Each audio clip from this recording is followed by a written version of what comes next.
لقد كان لكم في رسول الله أسوة حسنة اعوذ باللہ من الشیطان الرجیم بسم اللہ الرحمن الرحیم اللہم صلی علی محمد وعلی آل محمد کما صلیت علی ابراہیم وعلی آل ابراہیم انک حمید مجید اللہم بارک علی محمد وعلی آل محمد کما بارکت علی ابراہیم وعلی آل ابراہیم انک حمید مجید اللہم رب اشرح لی صدری ویسر لی امری واحلل عقدۃ من لسانی یفقہوا قولی۔ عزیز ناظرین السلام علیکم۔ اللہ تعالیٰ اپنی ساری رحمتیں فرما دے اس کلاس کے شرکاء پر جو کہ رسول اللہ صلی اللہ علیہ وآلہ وسلم کی احادیث کو سننے کے لیے موجود ہوتے ہیں۔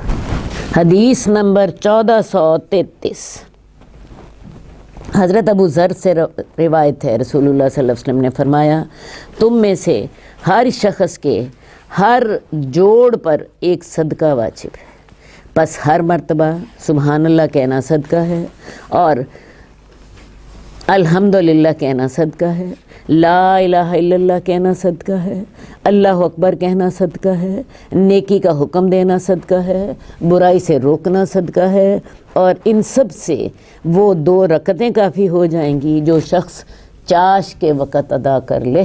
اصل بات ہے کہ انسان جب ایک دن گزارتا ہے، زندگی انسان کی کے لیے اللہ کی سب سے بڑی نعمت ہے۔ زندگی ہوتی ہے تو آپ نیکیاں کر سکتے ہو، زندگی ہوتی ہے آپ صدقہ کر سکتے ہو، آپ توبہ کر سکتے ہو، اپنے گناہوں کی معافی مانگ سکتے ہو، اور اگر زندگی ہی ختم ہو گئی تو باقی کچھ بھی نہ رہا، ٹھیک ہے؟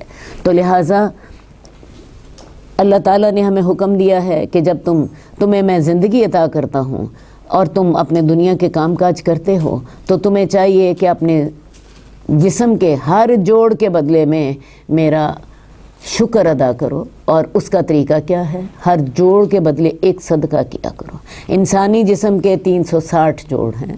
ہر صبح جب ہم اٹھتے ہیں اور کام کاج کے لیے تیار ہوتے ہیں تو یہ جسم ہماری مدد کرتا ہے، ہمارے جوڑ ہمارا ساتھ دیتے ہیں۔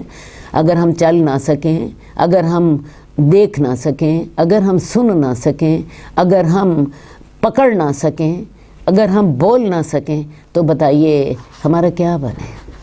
تو اللہ تعالیٰ نے ہمیں حکم دیا ہے کہ ہر جوڑ کے بدلے میں ایک صدقہ ادا کرو، اور یہ اس کا شکرانہ ہوگا کہ اللہ تعالیٰ تو نے ہمیں زندگی عطا فرمائی۔ اب 360 صدقے ہم نے روزانہ کرنے ہوتے ہیں، تو رسول اللہ صلی اللہ علیہ وسلم نے ہمیں بتایا کہ سبحان اللہ کہنا بھی صدقہ ہے، اللہ اکبر کہنا بھی صدقہ ہے، لا الہ الا اللہ کہنا بھی صدقہ ہے، کسی کے ڈول میں پانی ڈال دینا بھی صدقہ ہے، کسی کو تکلیف دہ چیز ہٹا دینا بھی صدقہ ہے، کسی کو امر بالمعروف کر دینا بھی صدقہ ہے، کسی کو برائی سے روک دینا بھی صدقہ ہے، اور کسی کو علم سکھا دینا تو سب سے ہی بڑا صدقہ ہے۔ تو 360 صدقے ہم نے روزانہ کرنے ہوتے ہیں، تو یہ سوچ لیجئے یہ آپ کے اوپر روز کے روز 360 صدقے واجب ہوتے ہیں، اور یہ آپ کے ان جوڑوں کے صدقے ہیں جن کے ساتھ آپ اپنا دن گزارتے ہیں، اپنے کام کرتے ہیں۔ تو اگر کوئی شخص اشراق کے وقت 2 رکعتیں پڑھ لے تو یا چاش کے وقت 2 رکعتیں پڑھ لے تو وہ ان 360 صدقوں کے لیے کافی ہو جاتی ہیں، ورنہ سارا دن خیال رکھیں میں نے یہ 360 صدقے کرنے ہیں۔ اور میں آپ کو یہ بھی بتاؤں کہ نیکیوں کی 1000 قسمیں ہیں، جیسے اسی حدیث میں بتایا گیا کہ آپ اللہ کی تسبیح کر رہے ہو، آپ اللہ کی تکبیر کر رہے ہو، آپ لا الہ الا اللہ کہتے ہو، کسی کو برائی سے روکتے ہو، کسی کو نیکی کا حکم دیتے ہو، کسی کے راستے سے تکلیف دہ چیز ہٹا دیتے ہو، یہ صدقے ہیں۔ کسی کو کھانا کھلا دینا صدقہ ہے، کسی کی عیادت کر لینا صدقہ ہے، کسی کی نماز جنازہ پڑھ دینا، یہ تمام چیز نیکیاں جو ہیں یہ ہم نے کرنی ہوتی ہیں، ٹھیک ہے؟ تو ان کے لیے ہمیں روزانہ اللہ تعالیٰ کی جو زندگی کی نعمت ہے اس کا شکر ادا کرنے کے لیے روز ہمیں یہ صدقے ادا کرنے ہیں۔ تو یہ ہم نے روزانہ اتنی نیکیاں کرنی ہوتی ہیں۔ اللہ ہمیں توفیق دے، اور سب سے بڑی بات یہ ہے کہ یہ ہمیں شعور دے کہ ہمیں اللہ تعالیٰ نے کتنی بڑی نعمت سے نوازا ہے کہ ہمارا جسم کام کرتا ہے اور ہم جو چاہتے ہیں اس سے کام لے لیتے ہیں۔ حدیث نمبر 1434، حضرت ام المومنین جویریہ بنت حارث بیان فرماتی ہیں کہ رسول اللہ صلی اللہ علیہ وسلم صبح سویرے ہی صبح کی نماز پڑھ کر ان کے پاس سے چلے گئے، جبکہ ابھی وہ جائے نماز پر ہی بیٹھی ہوئی تھیں۔ چاش کا وقت ہونے کے بعد رسول اللہ صلی اللہ علیہ وسلم واپس آئے تو وہ وہیں بیٹھی ہوئی تھیں۔ آپ نے فرمایا تم اسی حالت میں ہو جس پر میں تمہیں چھوڑ کر گیا تھا۔ واقعہ کیا ہے؟ رسول اللہ صلی اللہ علیہ وسلم حضرت جویریہ کے گھر میں ہیں، فجر کی نماز کے لیے آپ سنتیں پڑھ کے تو باجماعت نماز پڑھنے کے لیے مسجد سے تشریف لے گئے ہیں۔ حضرت جویریہ اپنی جائے نماز پر بیٹھی ہیں، انہوں نے نماز پڑھی اور نماز پڑھنے کے بعد وہ اللہ کو یاد کرتے ہیں۔ رسول اللہ صلی اللہ علیہ وسلم گھر چاش کے وقت آئے۔ چاش کا وقت کون سا ہوتا ہے؟ جس وقت خوب سورج چڑھ چکا ہوتا ہے، آج کل کے حساب سے سمجھ لیجئے کوئی 9 ساڑھے 9 بجے کا وقت۔ اس وقت رسول اللہ صلی اللہ علیہ وسلم واپس آئے تو حضرت جویریہ بھی اپنی جائے نماز پر بیٹھی ہوئی تھی۔ آپ نے فرمایا تم اسی حالت میں ہو جس پر میں تمہیں چھوڑ کر گیا تھا؟ حضرت جویریہ نے کہا ہاں۔ تو رسول اللہ صلی اللہ علیہ وسلم نے فرمایا میں نے تمہارے پاس سے جانے کے بعد 4 کلمے 3 مرتبہ کہے، اگر ان کا وزن ان کلمات سے کیا جائے جو تم شروع دن سے کہہ رہی ہو، شروع دن سے مراد ہے صبح فجر کے وقت سے، جب دن شروع ہوا تھا، جب میں تمہیں چھوڑ کر گیا تھا، تو جو تم ذکر کر رہی ہو ان سے ان کا مقابلہ کیا جائے تو وہ ان پر وزن میں بھاری ہوں گے۔ اور وہ 4 کلمات پھر رسول اللہ صلی اللہ علیہ وسلم حضرت جویریہ کو بتائے، سبحان اللہ و بحمدہ عدد خلقہ و رضا نفسہ و زینت عرشہ و مداد کلماتہ۔ یہ 4 کلمات جو ہیں ترجمہ ان کا دیکھ لیجئے، سبحان اللہ و بحمدہ، اللہ تو پاک ہے میں تیری حمد کرتا ہوں، عدد خلقہ، جتنی تیری مخلوق کی تعداد ہے۔ اب تیری مخلوق اگر اربوں ہے تو میں اربوں کی تعداد میں اللہ تعالیٰ تیری پاکی بیان کرتا ہوں، اور اربوں کی تعداد میں ہی میں تیری حمد کرتا ہوں۔ اور ورضا نفس ہی، اللہ تیری میں حمد اس طرح کی کرتی ہوں جس سے تو راضی ہو جائے، ورضا نفس ہی، اور تیرے نفس کی رضا کے مطابق جس سے تو خوش ہو جائے۔ میں اتنی تعداد میں اربوں کھربوں جتنی تیری مخلوق ہے اتنی تعداد میں اللہ میں تیری پاکی بیان کرتی ہوں، تیری تعریف کرتی ہوں، اور اس طرح کی کرتی ہوں جس سے تو راضی ہو جائے۔ وزینت عرش ہی، اور اللہ تعالیٰ میں تیری تعریف اور تیری پاکی اتنی بیان کرتی ہوں جتنا تیرے عرش کا وزن ہے۔ اب اللہ کے عرش کا وزن کتنا ہے؟ اس کائنات کی سب سے بڑی چیز عرش، اس کائنات کی سب سے بڑی چیز عرش ہے۔ دیکھیے یہ زمین اور آسمان جو ہیں ان کے اوپر اللہ کی کرسی ہے۔ آیت الکرسی میں ہم پڑھتے ہیں وسع کرسیہ السماوات والارض، اس کی کرسی نے زمین اور آسمان کو سما لیا ہے۔ تو زمین اور آسمان کے اوپر اللہ کی کرسی ہے، اور اللہ کی کرسی کے اوپر اللہ کا عرش ہے، اللہ کی کرسی کے اوپر اللہ کا عرش ہے، اور اللہ کی زمین اور آسمان سے اللہ کی کرسی بہت بڑی ہے۔ حدیث میں آتا ہے ان دونوں کی مثال ایسے ہے جیسے ایک بہت بڑا صحرا ہو اور اس کے اندر ایک لوہے کا چھلا پڑا ہو، تو اللہ کی کرسی ایک بہت بڑا صحرا ہے اور زمین و آسمان ایک لوہے کے چھلے کے برابر ہیں اس کے مقابلے میں، اور اللہ کے عرش کے مقابلے میں اللہ کی کرسی ایک لوہے کے چھلے کے برابر ہے، اور اللہ کا عرش اس کے مقابلے میں، اللہ کی کرسی کے مقابلے میں ایک بہت بڑے صحرا کے مطابق۔ اندازہ کر لیجئے کہ اللہ کا عرش جو ہے وہ کتنا بڑا ہے۔ اس کائنات کی سب سے بڑی چیز، سب سے وزنی چیز اللہ کا عرش ہے۔ تو اللہ تعالیٰ میں تیری اتنی تسبیح کرتی ہوں اور اتنی تعریف کرتی ہوں جتنا تیرے عرش کا وزن ہے، اور وَمِدَادَ کَلِمَاتِهِ، اور تیرے کلموں کی جو سیاہی ہے اللہ میں ان کے مطابق تیری تسبیح کر رہی ہوں۔ اب قرآن مجید میں آتا ہے کہ اگر 7 سمندر سیاہی بن جائیں اور ساری دنیا کے جو درخت ہیں وہ کلمے بن جائیں تو اللہ تعالیٰ کے کلمات ختم نہ ہوں گے، اگرچہ ان کے لیے مزید سمندر بھی مدد کے لیے آ جائیں تو اللہ تعالیٰ کے کلمات ختم نہیں ہوں گے۔ 7 سمندروں کی سیاہی ختم ہو جائے گی، مزید سمندر آ جائیں مدد کے لیے، تو اتنے زیادہ اللہ کے کلمات ہیں۔ تو اللہ تعالیٰ جتنے تیرے کلمات کی سیاہی ہے اللہ تعالیٰ میں اتنے زیادہ تیری تعریف اور حمد کرتی ہوں۔ تو یہ کلمات 4 ہیں، دوبارہ میں دہرا دیتی ہوں۔ سبحان اللہ و بحمدہ عدد خلقہ، اللہ میں تیری پاکی بیان کرتی ہوں اور تیری حمد بیان کرتی ہوں تیری مخلوق کی تعداد کے برابر، و رضا نفسہ، تیرے نفس کی بس رضا کے مطابق، و زینت عرش ہی، اور تیرے عرش کے وزن کے مطابق، اور و مداد کلمات ہی، اور اس کی جو سیاہی ہے تیرے کلمات کو لکھنے میں جو استعمال ہوتی ہے اللہ تعالیٰ میں اتنی سیاہی کے مطابق، یا جتنے تیرے کلمات کثیر تعداد میں ہیں میں ان کے مطابق اللہ تعالیٰ میں تیری حمد اور تیری تعریف کرتی ہوں۔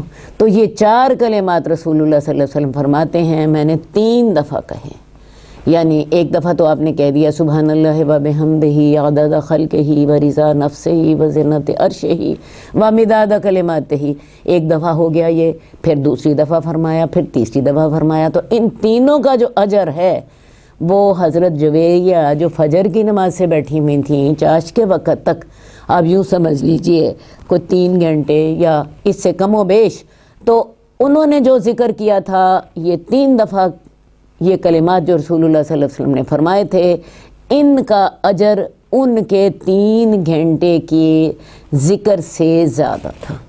تو لہٰذا ایسے کلمات ہمیں بھی سیکھنے چاہیے جن میں اجر زیادہ ملے اور محنت تھوڑی ہو۔ صحیح ہے؟ تو یہ مراد تھی رسول اللہ صلی اللہ علیہ وسلم کی حضرت جویریہ کو سکھانے سے کہ میں نے تمہارے پاس سے جانے کے بعد 4 کلمات 3 مرتبہ کہے، ان کا وزن ان کلمات سے کیا جائے جو تم فجر سے کہہ رہی ہو، تو ان پر وزن میں بھاری ہوں گے۔ اب ان کلمات سے ہمیں ایک بات اور بھی سمجھ آئی، جب دعا کی جائے تو بڑے جامع الفاظ میں دعا کی جائے۔ جب آپ جامع الفاظ میں دعا کرتے ہیں تو پھر آپ کی دعا انہی جامع الفاظ کے مطابق قبول ہوتی ہے۔ جیسے ہم نے اللہ سے کہا کہ اللہ تعالیٰ میں تیری پاکی بیان سبحان اللہ و بحمدہ، یہ ہوا ایک دفعہ، لیکن اگر ہم کہیں سبحان اللہ و بحمدہ عدد خلقہ، تو اللہ تعالیٰ کی مخلوق کی تعداد تو اربوں نہیں کھربوں ہیں، تو یہ ہماری کھربوں دفعہ ہماری سبحان اللہ و بحمدہ ہو گئی۔ یا ہم یوں کہیں اللہ تعالیٰ میں تیری ہزاروں دفعہ، اللہ تعالیٰ میں تیری لاکھوں دفعہ میں تیری تسبیح بیان کرتی ہوں۔ سمجھ آئیے؟ اسی لیے جب دعا کریں بجائے اس کے کہ اپنے اکیلے کے لیے دعا کریں، تمام مومنوں کے لیے دعا کریں۔ اب تمام مومن لاکھوں بھی ہو سکتے ہیں، اربوں بھی ہو سکتے ہیں، تو آپ نے ایک کے لیے دعا کرنی ہے، تمام کے لیے کی۔ اور آپ دیکھیں رسول اللہ صلی اللہ علیہ وسلم کا سنت طریقہ بھی یہی تھا۔ انبیاء کی جو ہمیں دعائیں قرآن مجید میں ملتی ہیں، رب اغفر لی ولوالدی وللمؤمنین یوم یقوم الحساب، اللہ مجھے معاف کر دے، میرے والدین کو معاف کر دے، اور اللہ تمام مومنوں کو معاف کر دے۔ تو جیسے آپ کے الفاظ ہوتے ہیں ان کا اثر دعا قبول ہونے میں بھی پڑتا ہے اور ان کا اثر ان کا اجر میں بھی پڑتا ہے۔ تو لہٰذا یہ دعا ضرور یاد کر لیجئے، اور اس کو جیسے میں نے آپ کو سمجھائی ہے اس کو سمجھ کے پڑھیے۔ سبحان اللہ و بحمدہ عدد خلقہ و رضا نفسہ و زینت عرشہ و مداد کلماتہ۔ حدیث نمبر 1436، حضرت ابو ہریرہ سے روایت ہے، رسول اللہ صلی اللہ علیہ وآلہ وسلم نے یہ حدیث قدسی بیان فرمائی۔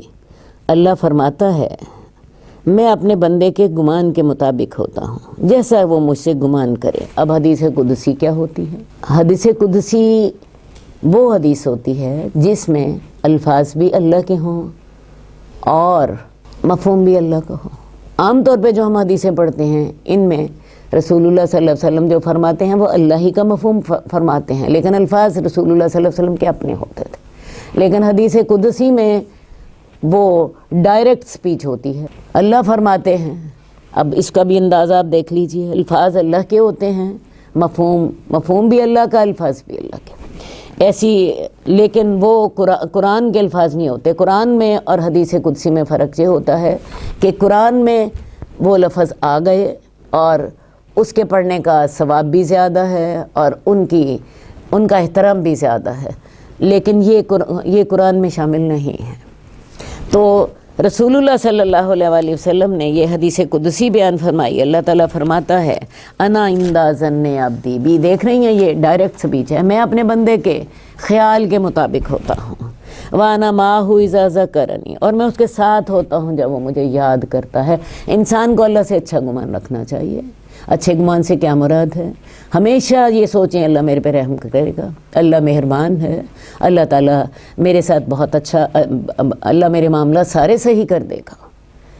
جیسا آپ گمان رکھتے ہیں اللہ ویسے ہی ہوتے ہیں. بہت سے لوگ آپ نے دیکھا ان کے زبان میں ہمیشہ اسی طرح کے لفظ ہوتے ہیں، کیا پڑا ہے دنیا میں، اتنی مصیبتیں دیکھی ہیں، مجھے تو کوئی خیر نہیں نظر نہیں آتی. اب جو لوگ اس طرح کر کے سوچ رہے ہوتے ہیں اللہ تعالیٰ پھر ان کے ساتھ معاملہ بھی ویسا کرتے ہیں. لیکن ایک بات میں آپ کو ضرور واضح کرنا پسند کروں گی کہ جب آپ اللہ سے اچھا گمان رکھ رہے ہیں تو اس کے کچھ اسباب بھی ساتھ ہونے چاہیے. مثال کے طور پہ آپ بننا چاہتے ہیں، انجینئر بننا چاہتے ہیں، آپ ظاہر ہے اس کے لیے تعلیم بھی حاصل کریں گے. آپ کوئی کاروبار کرنا چاہتے ہیں اس کے لیے آپ کاروبار بھی کریں گے. آپ اس کے لیے کوئی کچھ بنیادیں اپنی رکھیں گے. اگر انسان اپنے نیک گمان کے لیے کچھ بنیادیں نہیں رکھتا تو پھر وہ غلط کر رہا ہے. وہ اپنے اللہ سے نیک گمان رکھے لیکن ساتھ نیک اعمال بھی کرتا رہے. نیک اعمال کرے، اللہ کی فرما برداری کرے، گناہوں سے بچتا رہے اور پھر وہ اللہ سے حسن ظن رکھے تو یہ بات تو ہوئی ٹھیک. لیکن اگر انسان خود تو کرے کچھ بھی نہ، خود غافلوں کی طرح زندگی گزار دے اور ساتھ کہے کہ نہیں جی اللہ بڑا مہربان ہے، وہ بڑا غفور و رحیم ہے، وہ سارے گناہ معاف کر دے گا، تو یہ انسان اپنے آپ کو دھوکہ دے رہا ہے. تو لہٰذا اللہ سے اچھا گمان رکھیں. کس طرح؟ اللہ کی فرما برداری کر کے، گناہوں سے بچ کے، اللہ کے احکامات کی پیروی کر کے، پھر اللہ سے نیک گمان رکھیں. ٹھیک ہے؟ تو میں اپنے بندے کے گمان کے مطابق ہوتا ہوں اور میں اس کے ساتھ ہوتا ہوں جب وہ مجھے یاد کرتا ہے. تو اگر انسان مجھے اپنے دل میں یاد کرتا ہے میں اللہ اسے اپنے دل میں یاد کرتا ہوں. اور اگر وہ مجھے کچھ لوگوں کے اندر یاد کرتا ہے تو میں اسے ایسے لوگوں میں یاد کرتا ہوں جو ان سے بہتر ہوتے ہیں. تو جب انسان اللہ کو یاد کرتا ہے اللہ اسے یاد کرتا ہے. انسان اللہ کو دل میں یاد کرتا ہے اللہ اسے اپنے دل میں یاد کرتا ہے. اور جب انسان اللہ کو 4 بندوں کے اندر یاد کرتا ہے، کسی کلاس میں پڑھا رہا ہے، کسی اجتماع میں اللہ کو یاد کر رہا ہے، اللہ تعالیٰ بھی اس شخص کا ذکر فرشتوں کے اجتماع میں کرتے ہیں جو ان لوگوں سے بہتر ہوتے ہیں. آپ کو پتہ ہے فرشتے صرف نیکیاں ہی کرتے ہیں، فرشتے گناہ نہیں کرتے. ہر وقت اللہ کی فرما برداری کرتے ہیں. اللہ ان کے اندر اس شخص کا ذکر کرتے ہیں اور وہ ذکر کرنے کا طریقہ بھی حدیث میں آتا ہے. اللہ تعالیٰ جو ہے فرشتوں سے پوچھ رہے ہوتے ہیں یہ میرے بندے کیا کر رہے تھے، پتہ چلتا ہے جی وہ اللہ تیرا ذکر کر رہے تھے. اللہ پھر پوچھتے ہیں وہ میرے سے کیا مانگتے تھے، اللہ وہ تیرے سے تیری جنت مانگتے تھے. پھر وہ اللہ پوچھتے ہیں انہوں نے میری جنت دیکھی ہوئی ہے، وہ فرشتے بتاتے ہیں اللہ تیری جنت نہیں دیکھی ہوئی، اور اگر دیکھی ہوتی تو وہ زیادہ شوق سے مانگتے. وہ کس چیز سے پناہ مانگ رہے تھے؟ تیری دوزخ سے پناہ مانگ رہے تھے. اللہ انہوں نے میری دوزخ دیکھی ہے؟ نہیں اللہ اگر دیکھی ہوتی تو اس سے زیادہ ڈرتے. تو اللہ رب العزت پھر ان فرشتوں کو گواہ کر کے کہتے ہیں تم گواہ رہو میں نے ان سب کو معاف کر دیا ہے، میں نے ان سب کی مغفرت کر دی ہے. تو یہ ہے اللہ تعالیٰ کا ذکر کرنا بندوں کے ساتھ. تو لہٰذا اللہ کو یاد کیجئے، اللہ آپ کو یاد کرے گا. اللہ کو چند لوگوں کے اندر یاد کرے، اللہ آپ کو فرشتوں کی محفل میں یاد کرے گا، اور نہ صرف یاد کرے گا بلکہ آپ کی مغفرت بھی فرما دے گا. حدیث نمبر 1441 حضرت عبداللہ بن مسعود سے روایت ہے، رسول اللہ صلی اللہ علیہ وسلم نے فرمایا جس رات مجھے معراج کرائی گئی میری ملاقات حضرت ابراہیم سے ہوئی تو انہوں نے کہا ہے محمد اپنی امت کو میری طرف سے سلام پیش کیجئے اور ان کو بتائیے کہ جنت کی مٹی بڑی پاکیزہ ہے، عمدہ ہے، اس کا پانی میٹھا ہے اور وہ ایک چٹیل میدان ہے، اور سبحان اللہ والحمد للہ ولا الہ الا اللہ واللہ اکبر وہاں درخت لگانا ہے. رسول اللہ صلی اللہ علیہ وسلم نے جب معراج کے موقع پر آپ کی ملاقات حضرت ابراہیم سے ہوئی تو حضرت ابراہیم نے آپ کو پیغام دیا کہ اپنی امت کو میری طرف سے سلام دیجیے. ہم حضرت ابراہیم کے دین پر ہیں تو حضرت ابراہیم کے سلام کا جواب دیجیے وعلیکم السلام انہوں نے ہمیں سلام بھیجا ہمارے نبی کے ذریعے، تو جو بھی سنے وہ اس کا جواب ضرور دے، وعلیکم السلام، آپ پر بھی سلامتی ہو۔ اور پھر حضرت ابراہیم نے ایک پیغام اور بھیجا رسول اللہ صلی اللہ علیہ وسلم کے ہاتھ میں، اور کہا اپنی امت کو میری طرف سے سلام پیش کرنے کے بعد انہیں بتائیں کہ جنت کی مٹی بڑی پاکیزہ ہے، اس کا پانی بڑا میٹھا ہے، اور وہ ایک چٹیل میدان ہے، وہاں پہ شجرکاری کرو۔ یعنی چٹیل میدان سے کیا مراد ہے؟ اس میں شجرکاری کا موقع ہے، صاف میدان ہے، پانی بڑا میٹھا ہے، آب و ہوا بڑی عمدہ ہے، زمین بڑی زرخیز ہے، مٹی بڑی شاندار ہے، تو وہاں پہ درخت لگانے چاہیے۔ اور درخت وہاں پہ کیسے لگتے ہیں؟ سبحان اللہ والحمد للہ ولا الہ الا اللہ واللہ اکبر۔ یہ چاروں کلمات ایسے ہیں کہ ہر کلمہ جب آپ اپنی زبان سے ادا کرتے ہیں سبحان اللہ، درخت ایک لگ جاتا ہے وہاں پہ، الحمدللہ کے ساتھ بھی درخت لگ جاتا ہے، اور اللہ اکبر کے ساتھ بھی درخت لگ جاتا ہے، اور لا الہ الا اللہ کے ساتھ بھی درخت لگ جاتا ہے۔ میں نے ابھی آپ کو بتایا تھا سبحان اللہ العظیم و بحمدہ کہنے سے جنت میں ایک کھجور کا درخت لگ جاتا ہے۔ تو یہ چاروں کلمات بھی رسول اللہ صلی اللہ علیہ وآلہ وسلم نے ہمیں بڑی ترغیب دی ہے ان کلمات کی۔ یہاں حضرت ابراہیم پیغام دے رہے ہیں کہ ان کلمات کے ذریعے وہاں شجرکاری ہو سکتی ہے۔ اس کے علاوہ رسول اللہ صلی اللہ علیہ وسلم کو یہ کلمات بہت پسند تھے۔ آپ فرماتے تھے کہ جن جن چیزوں پر سورج طلوع ہوتا ہے مجھے ان تمام چیزوں سے یہ کلمات زیادہ پسند ہیں۔ کون سے کلمات؟ سبحان اللہ والحمد للہ ولا الہ الا اللہ واللہ اکبر۔ اور سورج کن چیزوں پہ طلوع ہوتا ہے؟ آپ کو بتایا اولاد پر بھی طلوع ہوتا ہے، مال و دولت پر بھی طلوع ہوتا ہے، جائیدادوں پر بھی طلوع ہوتا ہے، دنیا کی ہر نعمت پر طلوع ہوتا ہے۔ تو اللہ کے رسول صلی اللہ علیہ وسلم کو یہ چار کلمات دنیا کی ہر نعمت جس میں اولاد، مال، جائیداد، کھانا پینا، طیبات، ہر چیز شامل تھی، رسول اللہ صلی اللہ علیہ وسلم کو یہ کلمات ہر اس چیز سے زیادہ پیارے تھے جن پر سورج طلوع ہوتا ہے۔ لہٰذا ان کلمات کو ادا کیجئے، لیکن یہ سوچ کے ادا کیجئے۔ ہمارے نبی صلی اللہ علیہ وسلم کو یہ کلمات دنیا کی ہر چیز سے زیادہ پیارے تھے۔ اور پھر یہ کلمات جو ہیں بڑی محبت سے پڑھیے، سبحان اللہ والحمد للہ ولا الہ الا اللہ واللہ اکبر وللہ الحمد۔ ان کلمات کی جو فضیلت کے بارے میں بہت سی حدیثیں آتی ہیں۔ ایک اور حدیث میں آتا ہے جو یہ کلمات پڑھتا ہے وہ گناہ چاہے سمندر کی جھاگ کے برابر کیوں نہ ہو، اللہ اس کے گناہ معاف فرما دیتے ہیں۔ تو ان کلمات کو اپنا طریقہ بنا لیجئے۔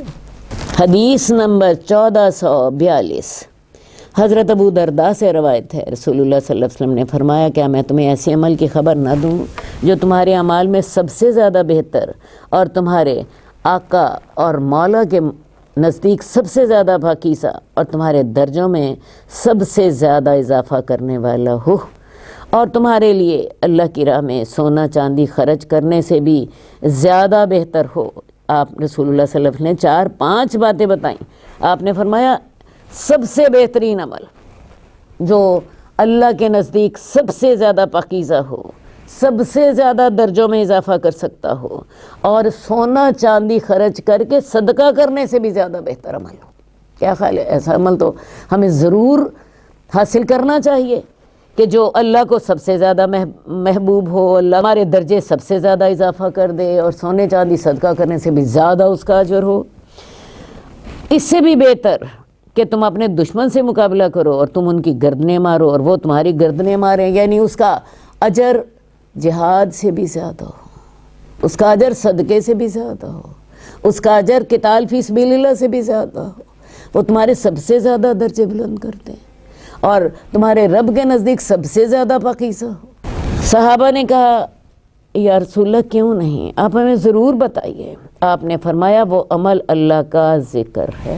تو ذکر ایسا عمل ہے جس کا اجر جہاد سے زیادہ ہے، جس کا اجر صدقے سے زیادہ ہے، جو سب سے زیادہ درجات بلند کرتا ہے، جو اللہ کے نزدیک سب سے زیادہ پاکیزہ اور سب سے زیادہ بہتر ہے۔ اور مزے کی بات یہ ہے کہ یہ عمل سب سے زیادہ آسان بھی ہے۔ جہاد دیکھیں کتنا مشکل عمل ہے، آپ اپنی جان ہتھیلی پہ رکھتے ہو اور اپنا خون بہاتے ہو اللہ کے راستے میں، صدقے کے لیے اپنے مال کی قربانی دینی پڑتی ہے، ٹھیک ہے۔ اسی طرح یہ جو ہے سونا چاندی خرچ کرنا، یہ کوئی آسان کام نہیں ہے، تو یہ عمل اللہ کے نزدیک سب سے زیادہ درجے بلند کرتا ہے، اللہ کو سب سے زیادہ محبوب ہے، جہاد سے زیادہ اس کا اجر ہے، سونا چاندی خرچ کرنے سے زیادہ اس کا اجر ہے، اور وہ کون سا ہے؟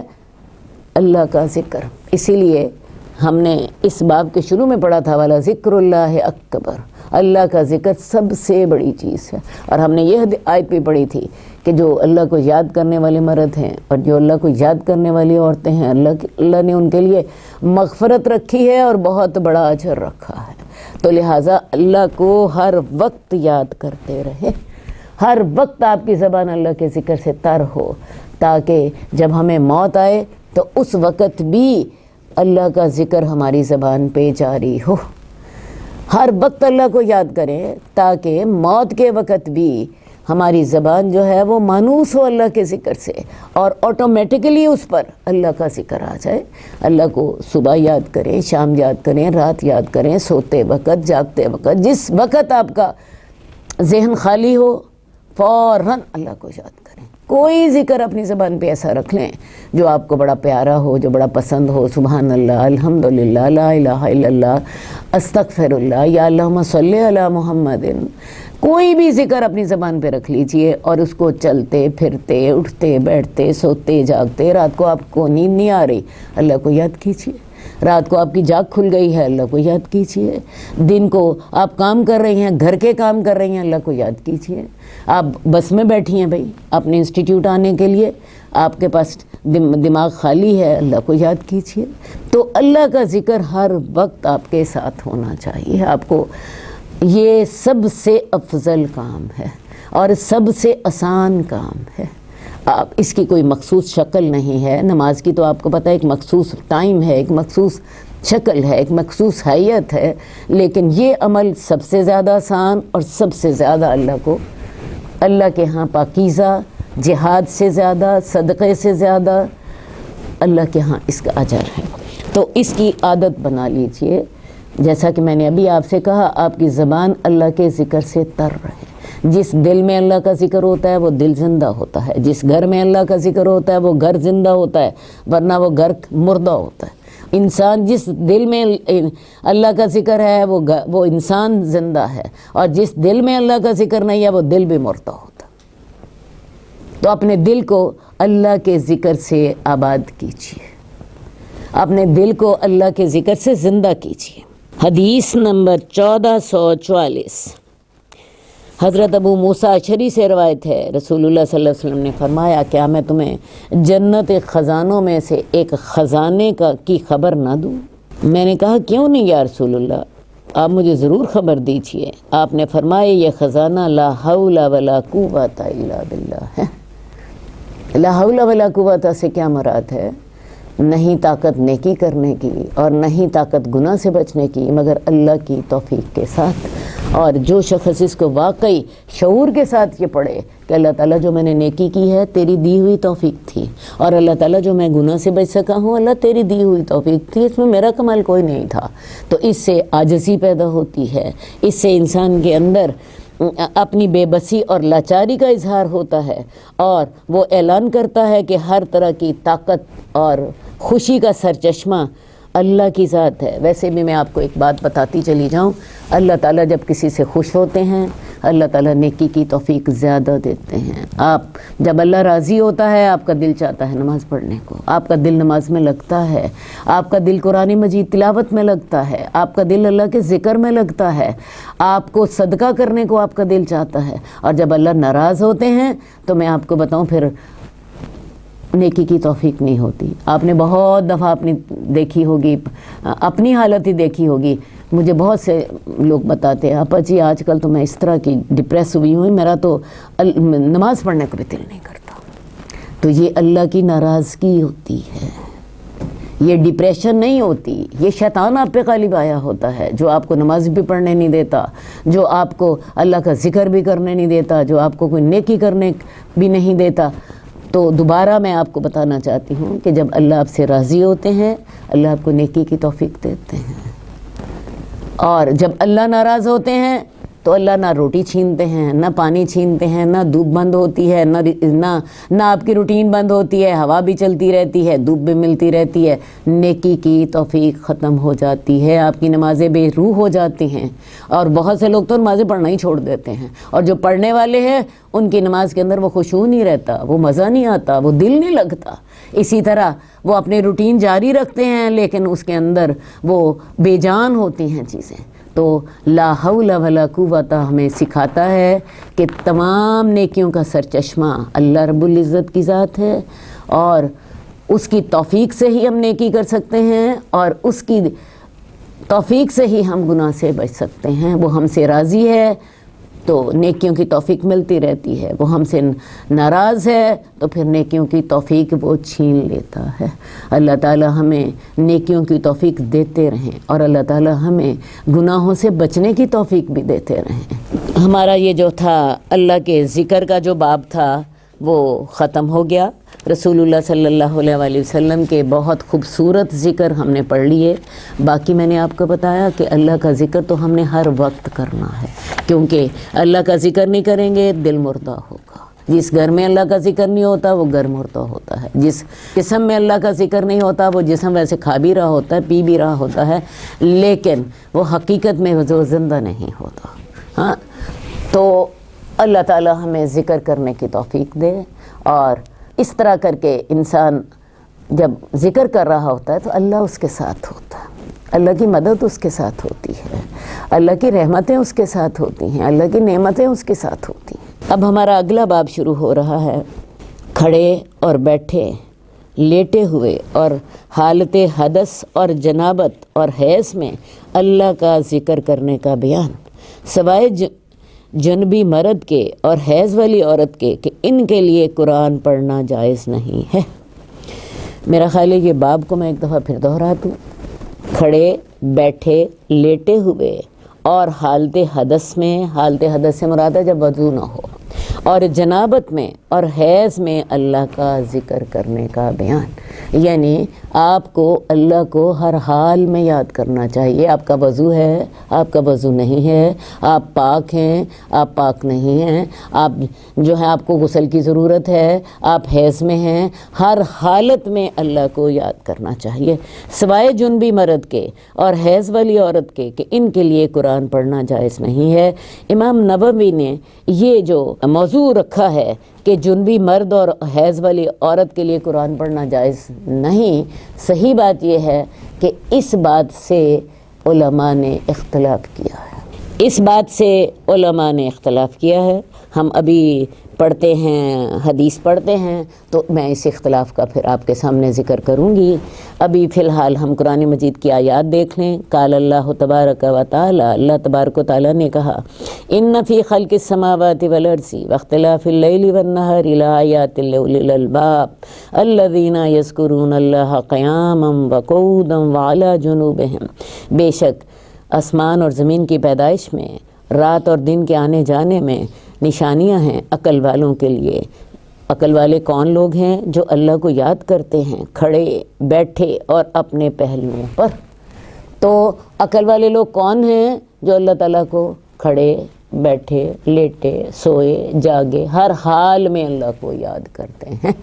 تو اس آیت سے آپ کو یہ بھی پتہ چلا کہ جب انسان لیٹا ہوتا ہے اس وقت ضروری نہیں ہوتا اس کا وضو ہو، وضو کے بغیر بھی اللہ کو یاد کیا جا سکتا ہے، وضو کے بغیر بھی قرآن پڑھا جا سکتا ہے، کیونکہ یہ جو اللہ کا ذکر ہے، ذکر کے لیے وضو شرط نہیں ہے، اور ذکر کا اطلاق قرآن مجید پر بھی ہوتا ہے، کیونکہ قرآن مجید میں اللہ تعالیٰ نے خود فرمایا انا نحن نزلنا الذکر وانا لہ لحافظون، ہم نے اس قرآن کو خود اتارا، اس ذکر کو خود اتارا اور ہم اس کی حفاظت کریں گے۔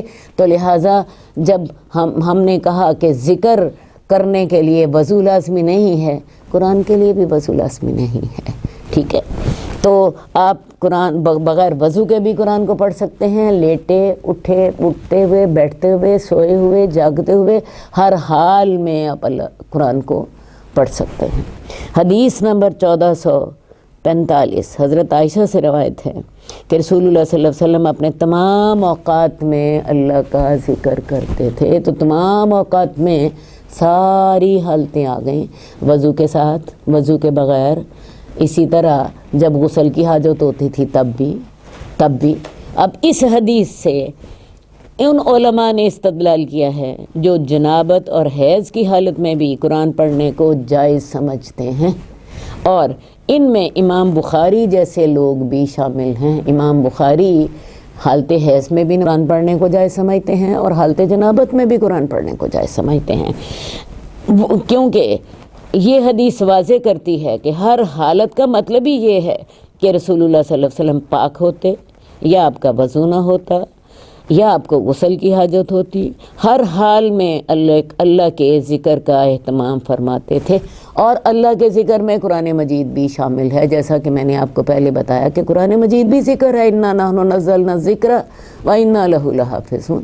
تو قرآن مجید بھی ذکر میں شامل ہے، تو لہٰذا اس کے لیے امام بخاری کے نزدیک وہ ہر حال میں جب اللہ کے رسول اللہ کو یاد کرتے تھے تو قرآن مجید بھی ہر حال میں پڑھا جا سکتا ہے. ویسے بھی یہ جو امام نووی نے یہ جو باب باندھا ہے کہ جنبی مرد اور حیض والی عورت کے لیے قرآن پڑھنا جائز نہیں ہے، تو صحیح بات یہی ہے کہ علماء کا کہنا یہ ہے کہ پہلی بات، ان دونوں کی ممانعت کے لیے کوئی واضح صحیح حدیث موجود نہیں ہے جس میں یہ واضح طور پہ کلیئر ہو کہ جی حیض والی عورت جو ہے وہ قرآن نہیں پڑھ سکتی اور جنابت والا قرآن نہیں پڑھ سکتا. ایسی کوئی واضح حدیث جو ہے وہ موجود نہیں ہے. دوسری بات میں نے آپ کو بتائی کہ یہ حدیث بڑی واضح ہے کہ رسول اللہ صلی اللہ علیہ وسلم اللہ تعالیٰ کو ہر حال میں یاد کرتے تھے. اسی لیے شیخ البانی حفظہ اللہ تعالیٰ نے امام نووی کے باب میں یہ جو انہوں نے کہا کہ جنبی اور حیض کے لیے قرآن پڑھنا جائز نہیں، اس پر انہوں نے تنقید کی ہے اور انہوں نے واضح کیا، امام نووی کے اس موقف کو انہوں نے رد کیا شیخ البانی حفظہ اللہ تعالیٰ نے کہ اس استثناء کے لیے کوئی صحیح حدیث موجود نہیں، اور وہ اس حدیث کے بھی مخالف ہے. یہ حدیث جو ہم پڑھ رہے ہیں کہ حضرت عائشہ فرماتی ہیں کہ رسول اللہ صلی اللہ علیہ وسلم اپنے تمام اوقات میں اللہ کا ذکر کرتے تھے. اسے حدیث میں کیا سمجھ آئی؟ اللہ کے نبی وضو ہوتا، طہارت ہوتی، غسل کی ضرورت ہوتی، تب بھی اللہ کا ذکر ہر حال میں کیا کرتے تھے. اگلی حدیث دیکھیے جی، حدیث نمبر 1446 حضرت عبداللہ بن عباس سے روایت ہے، رسول اللہ صلی اللہ علیہ وآلہ وسلم نے فرمایا، اگر تمہارا ایک آدمی اپنی بیوی کے پاس جائے تو یہ دعا پڑھے، بسم اللہ اللہم جنبنی الشیطان و جنب الشیطان ما رزقتنا. اے اللہ ہم کو شیطان سے دور کر دے اور جو اولاد تو ہمیں عطا کرے اسے بھی شیطان سے دور رکھ. ان کے درمیان جو اولاد بھی مقدر ہوئی اسے شیطان نقصان نہیں پہنچا سکے گا. تو لہٰذا جس وقت میاں بیوی ایک دوسرے کے قریب ہوتے ہیں اس وقت دعا پڑھنے کا اللہ تعالیٰ نے حکم دیا ہے. اور وہ دعا کون سی دعا ہے؟ بسم اللہ ہے، اللہم جنبنی الشیطان و جنب الشیطان ما رزقتنا. اس وقت یہ دعا پڑھنی ہے، اور یہ دعا پڑھنے سے شیطان اس اولاد پر اثر انداز نہیں ہوگا. شیطان کا حملہ ویسے میں آپ کو بتاؤں ناپاکی میں ہوتا ہے، اسی لیے شیطان حیض و نفاس میں حملہ کرتا ہے، یا پھر شیطان جو ہے وہ جنابت کی حالت میں حملہ کرتا ہے. تو اسی لیے ہمیں حکم یہ ہے، اور رسول اللہ صلی اللہ علیہ وسلم کا طریقہ بھی یہ تھا کہ اگر آپ کو غسل کی ضرورت ہوتی تو آپ وضو کر لیتے اور وضو کر کے سو جاتے. اگر اتنا بھی نہ آپ کر سکے، آپ رسول اللہ صلی اللہ علیہ وسلم استنجا کر لیتے، وضو کرتے اور سو جاتے، غسل بعد میں فرما لیتے. اگر اتنا بھی نہیں ہوتا تو پھر اتنا ضرور کر لیجئے کہ اس وقت تیمم کر لیا کریں، کیونکہ میں نے آپ کو بتایا کہ شیطان ناپاکی کی حالت میں ضرور حملہ کرتا ہے. وہ جنابت کی ناپاکی ہو، وہ حیض و نفاس کی ناپاکی ہو، شیطان حملہ اس حالت میں کرنا اس کے لیے آسان ہوتا ہے. تو یہ دعا جو ہے یہ ضرور خود بھی پڑھیے، اپنی اولاد کو بھی سکھائیے، جن کی شادی کر رہے ہیں ان کو بھی سکھائیے. اور یہ دعا آپ کو پتہ ہے قرآن مجید میں بھی اس کا ذکر ہے. یہ دعا حضرت مریم کے لیے اور حضرت عیسیٰ کے لیے ان کی والدہ نے پڑھی تھی، اللہم انی اعیذھا بک وذریتھا من الشیطان الرجیم۔ اللہ تعالیٰ میں اپنی جو اولاد تیرے راستے میں وقف کروں گی، میں اللہ تعالیٰ اسے شیطان مردود سے تیری پناہ میں دیتی ہوں۔ اور آپ دیکھ لیجئے پھر اللہ تعالیٰ نے حضرت مریم کی جو والدہ تھیں ان کو حضرت مریم عطا کی، اور پھر حضرت مریم کے بعد حضرت عیسیٰ عطا کیے، جو دونوں اللہ کی نشانیاں۔ تو یہ دعا خود بھی یاد کریں، اپنی اولادوں کو بھی سکھائیے۔ اور اصل امام نبوی نے اس سے ثابت یہ کیا ہے کہ جب اس حالت میں جب میاں بیوی ایک دوسرے کے ساتھ ان کے ملاپ کا وقت ہوتا ہے، اس وقت بھی جب آپ نے یہ دعا پڑھنی ہے تو پھر ہر حال میں اللہ کا ذکر کرنا جائز ہے۔ انہوں نے یہ ثابت کیا ہے اس دعا کے ساتھ یہاں پر۔ اور دوسری بات، پہلی حدیث حضرت عائشہ کی کہ اللہ کے رسول اللہ کو ہر حال میں یاد کرتے تھے، تو اس سے انہوں نے جو اپنا موقف تھا وہ ثابت کر دیا۔ اللہ تعالی ہمیں ان ساری باتوں پر عمل کرنے کی توفیق دے اور ان ساری چیزوں سے فائدہ اٹھانے کی توفیق دے۔ سوتے وقت کی اور بیداری کے وقت کی دعا۔ حدیث نمبر 1447 حضرت حذیفہ اور حضرت ابو ذر غفاری رضی اللہ تعالیٰ عنہ سے روایت ہے کہ رسول اللہ صلی اللہ علیہ وآلہ وسلم جب اپنے بستر پر آرام فرماتے تو یہ دعا پڑھتے، بسمک اللہم اموت و احیا، تیرے نام کے ساتھ اے اللہ تعالیٰ میں مرتا ہوں اور میں تیرے نام کے ساتھ ہی زندہ ہوتا ہوں۔ اور جب آپ بیدار ہوتے تو فرماتے، الحمدللہ الذی احیانا بعد ما اماتنا والیہ النشور، تمام تعریفیں اللہ کے لیے ہیں، وہ ذات جس نے ہمیں موت کے بعد دوبارہ زندہ کر دیا اور اسی کی طرف ہی ہم نے دوبارہ جی اٹھنا ہے۔ موت اور نیند یہ دونوں بہنیں ہیں، نیند میں بھی انسان کا شعور نہیں ہوتا، اور موت تو آپ کو پتہ ہے بالکل انسان کے خاتمے کا نام ہے۔ تو اس لحاظ سے کہ نیند میں بھی شعور نہیں ہوتا، نیند اور موت آپس میں ملتی جلتی ہیں، تو ہمیں یہ دعا سکھائی گئی ہے کہ رات کو جب ہم سونے لگے تو ہم یہ دعا پڑھیں کہ اللہ تعالیٰ میں تیرے نام کے ساتھ ہی اب مر رہا ہوں اور میں صبح تیرے نام کے ساتھ ہی دوبارہ جیوں گا۔ اور جب صبح اٹھیں تو پھر بھی اسی بات کا اعادہ کریں کہ اللہ تیرا شکر ہے تو نے مجھے ایک دفعہ شعور میرا ختم کرنے کے بعد مجھے دوبارہ شعور عطا کر دیا، میری روح جو تو نے لے لی تھی مجھے واپس کر دی، تو میں تیرا اس بات پر شکر کرتا ہوں۔ اب جب انسان رات کو اس خیال کے ساتھ سوئے گا کہ میری روح اللہ کے پاس چلی گئی ہے اور اللہ کے حکم سے ہی میرے ساتھ واپس آئے گی، اور صبح اٹھتے ہی پہلا کلمہ وہ یہ ادا کرے گا کہ اللہ تعالیٰ مجھے تو نے میری روح واپس لوٹا دی ہے اور میں نے تیری طرف دوبارہ لوٹنا ہے، تو آپ اندازہ کر لیجئے کہ انسان کی سوچیں اور اس کے خیالات کس قسم کے ہوں گے۔ تو یہ دو دعائیں جو تھیں رسول اللہ صلی اللہ علیہ وآلہ وسلم نے ہمیں سونے کے لیے اور جاگنے کے لیے سکھائی ہیں۔ اس کے علاوہ رسول اللہ صلی اللہ علیہ وآلہ وسلم کا طریقہ یہ تھا کہ آپ سوتے وقت سورہ سجدہ پڑھتے، سورہ ملک پڑھتے، تینوں کل پڑھ لیتے، اور تینوں کل پڑھ کے اپنے دونوں ہاتھوں پہ پھونک مارتے اور انہیں اپنے پورے چہرے، اپنے پورے منہ اور پورے جسم پر پھیر لیتے۔ اس کے علاوہ یہ تو وہ دعائیں تھیں جو رسول اللہ صلی اللہ علیہ وسلم کرتے۔ رات کو سونے کے لیے وضو کر لیتے، اور اس کے علاوہ کچھ اور مسنون اعمال تھے جو آپ کرتے۔ رات کو سوتے وقت آگ بجھا دیتے، برتن ڈھک دیتے، بستر جھاڑ لیتے۔ اس کے علاوہ حکم ہے کہ تمام دروازوں کو اس وقت بند کر دیا جائے، اور آیت الکرسی پڑھ کے اگر آپ پھونکتے ہیں تو اللہ تعالیٰ اپنی طرف سے ایک فرشتے کو محافظ مقرر کر دیتے ہیں۔ یہ تمام رسول اللہ صلی اللہ علیہ وسلم کے سوتے وقت کے اعمال تھے۔ تو کوشش کریں کہ رات کو جب سوئیں تو انہی طریقوں کے مطابق سوئیں جن طریقوں کے مطابق رسول اللہ صلی اللہ علیہ وآلہ وسلم اپنی نیند فرماتے تھے۔ آپ جب سوتے دائیں کروٹ پر لیٹتے اور اپنا دایاں ہاتھ دائیں رخسار کے نیچے رکھ لیتے۔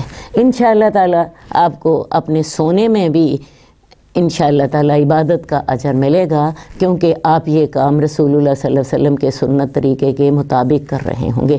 ایک اور بات میں آپ کو بتاتی چلی جاؤں، اگر کوئی شخص رات کو عشاء کی نماز باجماعت ادا کر لے اور فجر کی نماز باجماعت ادا کر لے تو تمام رات عبادت میں گزرنے کا ثواب ملتا ہے۔ دیکھ لیجئے، اللہ تعالیٰ آپ کو ان اعمال کی توفیق عطا فرمائے۔ اللہم صلی علی محمد وعلی آل محمد کما صلیت علی ابراہیم وعلی آل ابراہیم انک حمید مجید۔ اللہم بارک علی محمد وعلی آل محمد کما بارکت علی ابراہیم وعلی آل ابراہیم انک حمید مجید۔ مولاي صل وسلم دائما ابدا على حبيبك خير الخلق كلهم مولاي صل وسلم